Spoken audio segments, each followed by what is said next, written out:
Nangako sa Dato Salibo Mayor Omar Ali na hindi na mauulit ang concert sa bayan na di umano'y nagdulot ng samot-saring reaksyon mula sa mga mamamayan. Nitong March 9, inimbitahan niya ang mga lalaking Moro singer upang magbigay ng kasiyahan sa kanyang mga nasasakupan, lalong-lalo na sa panahon ng Ramadan. Layunin ng LGU ayon kay Mayor Ali ay magbigay aliw sa mga mamamayan. Dagdag pa nito, kapag may concert, may ilan na nagsasabi ng masasakit na salita. Ngunit kapag nagkakaroon ng barilan, walang nagkokomento. Sinabi niyang hindi na siya makikipagtalo pa sa mga Islamic scholars upang hindi na lumaki ang hindi pagkakaunawaan kung meron man. Hindi rin siya papatol sa mga may pinag-aralan sa Islam.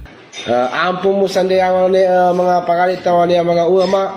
Kadita ron pa umana nito pinggabag. Aron mo sa may papagkuhan ako sa mga ulama tano siya sa ban. Yung dikira sa ban.